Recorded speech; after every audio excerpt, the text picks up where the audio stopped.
This is I Love Black People Radio on H.U.R. Voices, Sirius XM Channel 141. I Love Black People is more than a radio show. I Love Black People is a call from our ancestors to protect us from racial profiling all across the world. Go to iloveblackpeople.com and become a member today. Membership empowers you to live fearlessly and protect Black people globally from racism and xenophobia. Join us today and become a member of our global network with an online global green book with Black-owned and Black-friendly businesses to protect you and your community. Membership is free, and with you, we will become 10 million strong worldwide. I am because we are. And welcome again to another episode of I Love Black People. We've been blessed with an amazing, dynamic, wonderful sister, mother, author. I mean, this is all around. I mean, she's an artist. This is like an artistic space that she's doing, and she's providing something that gives us a real historical context. And I always try to do my best to represent, but I'd be remiss. I'm gonna let her go and do her thing. Sister Amina Lukman Dawson, welcome to I Love Black People. Thank you. Thank you so much, dear Sinclair. I really appreciate your having me here. Oh, look, I've been waiting on this. So this is, let's go. Like, this is something in the making. You know, give the folks a background, because I don't do good enough, give them the context, and then we can talk about this amazing dynamic book that's about to change the world. I appreciate that. Well, I have my debut novel. It's entitled Free Water, and it's coming out this February 1st, 2022. And of course, as an author, as I am thrilled and excited about it. So Free Water is a middle grade historical novel. So as a listener, you're thinking of, I have a young person out there I might want to share some Black history with. Hopefully you'll think of that. So imagine Free Water is about two enslaved children that escape from enslavement. That's how it opens. And they find themselves deep in a swamp that's nearby. So they run off to the swamp. And in that swamp, they discover a hidden community of runaways like themselves. And they discover that these folks have been living there for years clandestinely and managed to survive. And my protagonist, Homer is his name.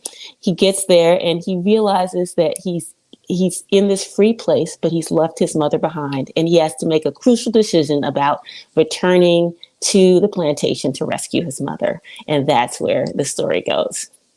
Wow. So let's unpack that. I think that's what folks will say in these interviews. Let's unpack that. So the audience of this novel, because when you say novel, I know people might think this is, it could be like a romance novel. It could be but this novel is literally a novel for young people. And so talk about that. Talk about when you were thinking about what you wanted to present, and in your mind, this became the audience for what you were trying to do. I think there's got to be a story. Absolutely. Imagine I'm a mom myself and have a young person. My son is 13 years old now. But imagine when I started writing this book, he might have been about 5 or 4. He was quite young. And I'm thinking toward the question that almost any Black parent has is, how am I going to impart a story of enslavement to my child, knowing the pain and things like that are associated with it, knowing the hard history that it is, but knowing that it's so important that our kids know that history in order to understand almost anything we encounter in life today in American society.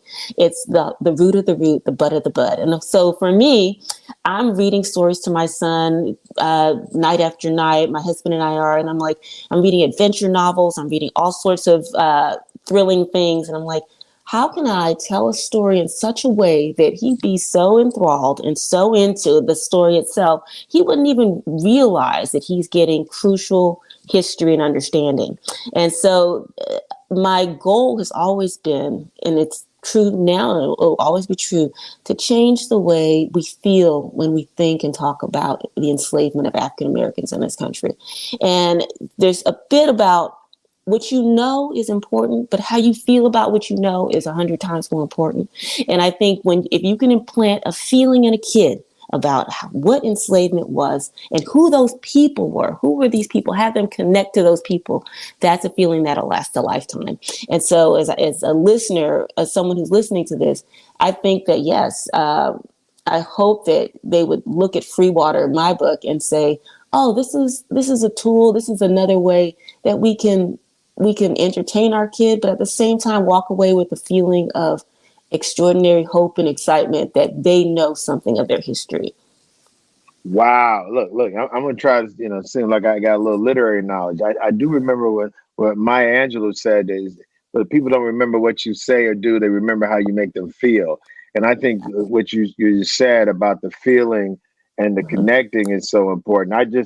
My wife and I we were supposed to go to Cuba, but we ended up not being able to go. So we went to Niagara Falls instead, if you can imagine. All right.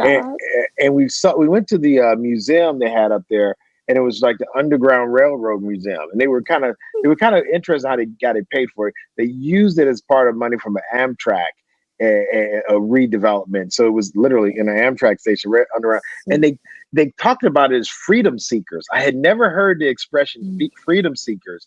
And it literally made me feel a certain way. Like, I think what you just said, I don't think we talk enough about our feelings. And then again, having children, talking about our young people and having something they can read that's empowering and make them feel good, as well as an adventure. Let's talk about that part. Let's talk about some of the adventure. Let's talk about some of the, give us a little juice from that. I know you're not going to give us all, but give us the juicy juice.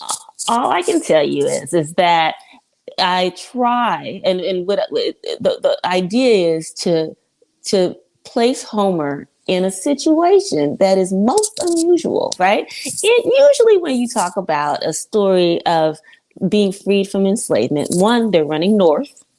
Two, they are escaping a plantation as quickly as possible in the most clandestine way possible. And I decided to turn that on its head. I'm like, well, what if he doesn't run anywhere too far? And what if, quite contrary to what's normally done, he's not trying to run away from a plantation? He's figuring out how to break into one and find a way to pull his mother out of that. And he's doing so under extraordinarily, like, very scary circumstances. But to start, so that's a piece of it. That's kind of the big crescendo. But the big adventure, I think, goes into how on earth can you have a society of Black folks living clandestinely in a swamp without being detected? And what does it take? And so the ingenuity to get that place built it's just to get there was adventurous. So he has to go through everything from going underground to going up in the sky to he ends up the big access point to get into Free Water, which is the name of the community he finds, is to go onto a sky bridge way up in the sky that's been built by these folks, and walking across the sky bridge to find his way into this community. And so imagine you're taking a kid on quite a ride where they think that they know what's going to happen. They think they're going to be, okay, we're going north, right? But no, we're not going anywhere north. We're going everywhere from through secret doors to get there, to up in the trees to get there, to finally when they decided. So should I say Harry Potter? For some reason, it sounds like almost magical. I know this is all like it's based on real life, but it sounds like I'm not going to ask about those dragons, but I'm sure them plantation masters are definitely some devils. So what kind of what would you contrast? It definitely has a historical basis, a kernel, but I think it quickly jumps off of that into a world of extraordinary adventure, a little bit of magic, and a little bit of fantasy thrown in. Because I think with our kids, sometimes when we write historical things, we feel like we almost tether ourselves to the ground. Like, oh, it's got to be serious. It's got to be, we have to teach them some things. We have to make sure they know their history. And because there is a pressure, because it's not out there in mainstream society, there's a pressure for us to give them the story, make sure they know. And unfortunately, sometimes that creates storytelling that sometimes almost puts our feet in concrete. And I'm like, no, our kids are kids like any other kids. They need to know that they can fly. They need to know that they can go, they can do extraordinary things and see extraordinary things. And that's where the feeling about the history comes in, by the way. And so that's where, when they've done a number of things where they didn't even know that they could do those things, they didn't even think it's like, yeah, you're walking across the sky bridge, you're learning to shoot your first bow and arrow into the sky, you're learning to all these things that these kids do in this book. That's where the memory comes in and that's where that sort of emotional connection comes in. And you being a parent of a young Black boy in this year, and Yes. literally this year's been one heck of a year, but all these years have been some kind of years. How doing all of this, and being a mom, raising a young man, how does this all connect with this journey that you're on? Because I know so many of our listeners, Yeah. are mothers themselves, or fathers, and Well, they do connect on that. I come at it very much from a place that I'm looking at my son, and I know what all sorts of things are out there. I mean, there are landmines everywhere in American society. But I also know, and this is the cool thing about being a parent, that on the other side, that I have an ability to create certain things in their world, and that I might have had to learn things in the sort of like strict, like, okay, learn your history here. But no, we have come to a point, at least I do, in my mind, Black folks are now at a point where we've learned certain things and we have control of our story. And I have all control over how he's going to know where he came from and what kind of feeling he's going to get when he thinks about it. So I'm always thinking, I'm like, there's that balance, right? It's a hard thing to balance, but there's always that balance where you're like, well, here are the realities of the world, but here are some powers that you have within that reality, and always trying to instill both things. Like, okay, well, yes, we understand the everything from George Floyd to Black Lives Matter. Those things are there, and you have to understand that within that, you are both can be victim to, but you can both empower. We can both empower you to fight those systems. And so I'm always trying to balance that. And I think this book is part of that. It's sort of like, no, you have the right and entitlement to extraordinary, big, cool, thrilling stories about your history. So imagine, I always think of it like this. For white folks, they get that privilege it's so omnipresent and so there that they don't even think about it. We don't even think about it as a society. When we think about white history or mainstream history, it's given to us in so many ways. It's the air we breathe. So everything from like the story of princesses and princes, kings and queens, right? Anytime you bring that up, it's such a powerful narrative, and it's usually done in this sort of historical way. Now, there's a kernel of truth to all that. Yes, there were kings and there were queens, and they almost never share the real story of it, right? They never share that these were actually the landlords that were over all sorts of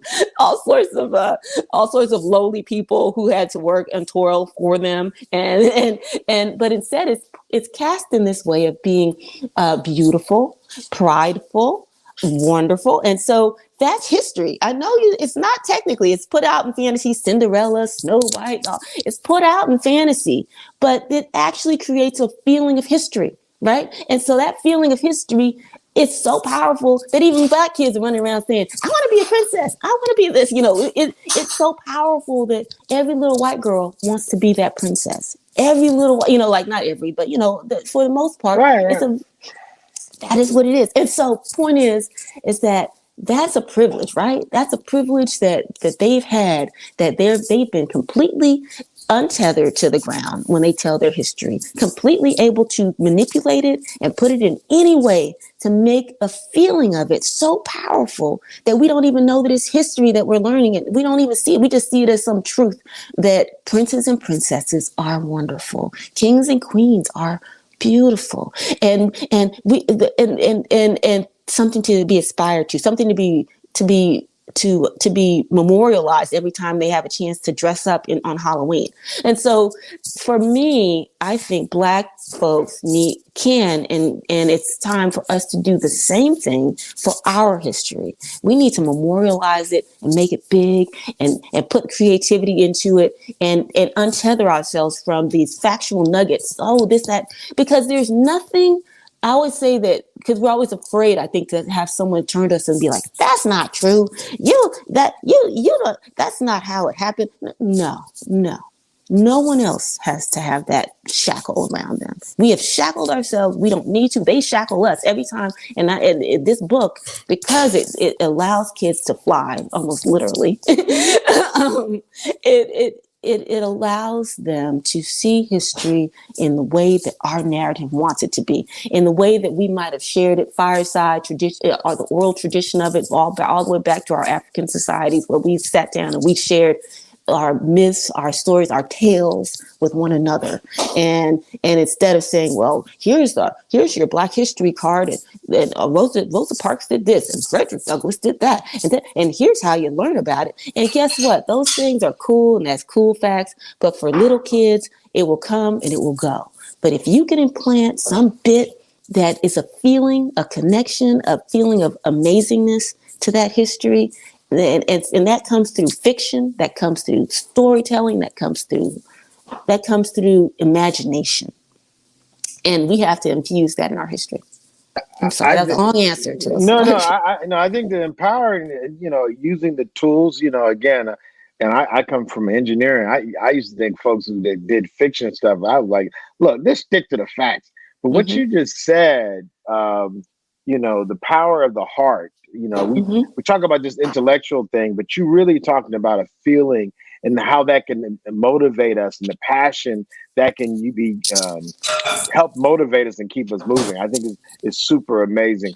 I think tying that to it, I'm sorry. Please.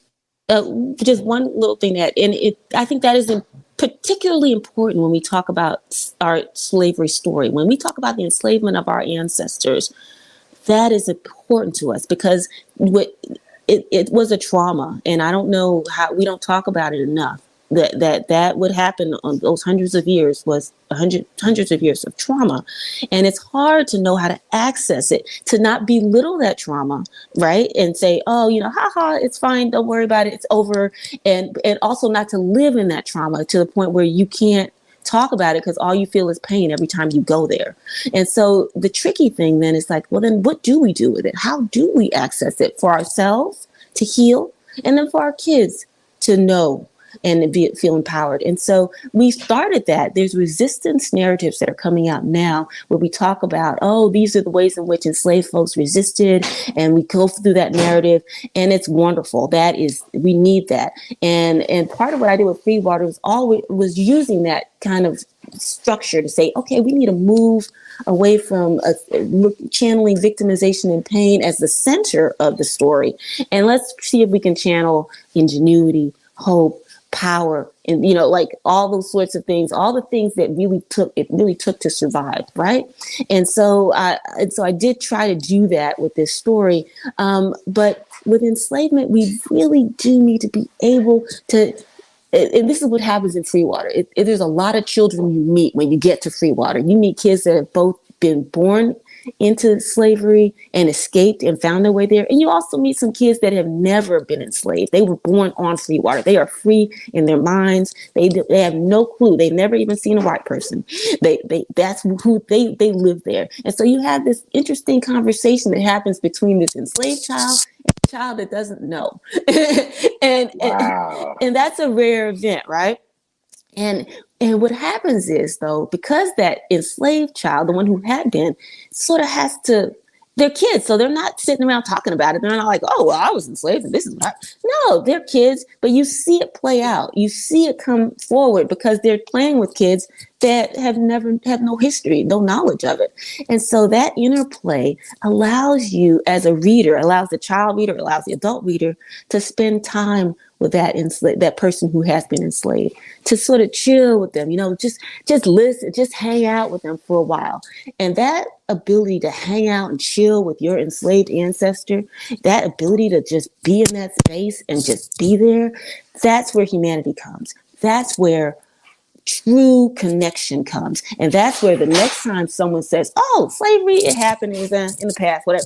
That's where the next time it comes where somebody's trying to say that it's not that important. You think of that child in that story. You think of that moment in that place where you were chilling with them and being like, nah, they were real. And it was not cool. That's what we want our kids to be. That feeling they get by hanging out with it. Because you got to be willing to hang out with those ancestors going through that painful time to be able to have that human connection with them. That's where the humanity comes. No, that's heavy. How do you? Because you almost take me in a space where it's like being on the forefront, not of a movement. And I can be over the top, so I'm not going to say it like that. Mm. But how do we? Are there other authors? How do we get them to access this opportunity to share with our young people through the school systems? I know you dealt with the public school systems, mm-hmm. and I'm kind of taking this from a more of a macro, because I think if everybody had you as a mama, it'd be different. Since everybody can't have Sister Amina as a mama, now we're dealing with the rest of the situation. So how do you see you're sharing this one book, but also looking at the overall system that provides books and reading materials to our young people? Where do you see the interface? And I know we were just talking about question. Yeah, please. Wonderful question. Because especially right now, right? We're in this environment where they have sort of the right and to some extent the left being complicit in this, in demonizing so-called critical race theory, right? And that is starting to impact teachers and school systems and school districts and how and what they choose to share with students. And that's to me, as an author, as a mother of a Black child, as a Black person, period, is one of the scariest attacks I've seen in my adult life on African American folks. Because once you can sort of close the door or shut or make even controversial sharing of basic facts, of basic institutional problems, once you make it a problem to even discuss those things, because that's what school is, it's a place for learning and discussion. Once you make it a problem to even think about those things in school environments, then that is, to me, that's the quick road to game over for us as a people, as our humanity within the society. Because that's where the humanity comes in, is that when your understanding of what it is, even if you can't do anything about it as a little white kid, be like, I don't really know what's up. I don't really understand. I wasn't around when all this, when enslavement took place. I wasn't around for Jim Crow. But if you can take away their ability to understand it, to understand what was going on, then you're taking away the ability of that child to see the humanity of the people around them, namely Black folks. So that's a powerful thing going on. And now where my book fits in that, and where Black folks and our literature fit in that, it's going to be a struggle. I think it's going to be it's like the creation of another struggle for us. And that doesn't mean that it's not one we can't find ways to circumvent, surmount, and things like that. Because our work, that's on the other end of that. Black folks are more creative, have been turning out more extraordinary content now than ever before. And so it's coming up against some really cool stuff. Everything from the 1619 Project to something like Free Water. It's all coming. And that is all its own tidal wave, right? So it's coming. So I'm both disturbed by the trends that I'm seeing out there and our complacency as we look at what's happening with that movement. It's not even, we're just that movement around this so-called critical race theory. But I'm also hopeful because there is more creativity and energy out there than ever before to tell our stories. And free water fits right into that. But on a personal note, where do I see free water? Anytime, and this is as I wrote Free Water, I've always seen it as a book that I wanted a parent, like Harry Potter, there, Black folks there to read with their kids, and or any parent of a Black child to read with their child, because in the schools it's a it is a good space to expose everyone, but I think the healing and discussions that need to be done, they can and hopefully should be done in our houses as well. That history, and I've always hoped that free water could be a tool that Black parents and parents of Black kids in general could just use to start discussions that they don't have to necessarily sit in the classroom and have. Just sit in the classroom and have. I want it to be a tool for all of us. Awesome, awesome. Right. Look, we're going to have to wrap it up with that, but you've been Thanks. so amazing, Amina, Oh, and definitely anytime you want to I come appreciate black on, look, we keep talking about this stuff when it comes to the it. babies and the art, like what you're Aw, giving. We need you're it. the Thank you, coolest thank you. fellow. Thank you Yeah, so much for yeah. having me, and just always being so super cool with this, and all the folks for listening to this. No, no doubt. And give a big hug to Rob. Look, you know what I'm saying? Will My do. college roommate, my main Yes. man, 50 grand. So, look, y'all are doing it power couple style. So, God bless. And as I Thank always you. leave out, I am because we are, and I definitely am because of your husband. I definitely Oh, am. So, God bless. And peace and love. you Thank you, sis. can't wait to see you again and have you get in a little trouble with my husband and all. This would be great. He loves you back. This is I Love Black People Radio on H.U.R. Voices, Sirius XM Channel 141. I Love Black People is more than a radio show. I Love Black People is a call from our ancestors to protect us from racial profiling all across the world. Go to iloveblackpeople.com and become a member today.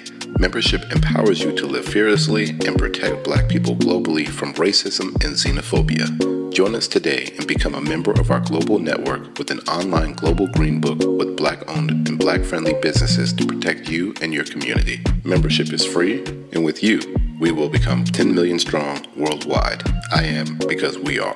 Special thanks to Banneker Communities.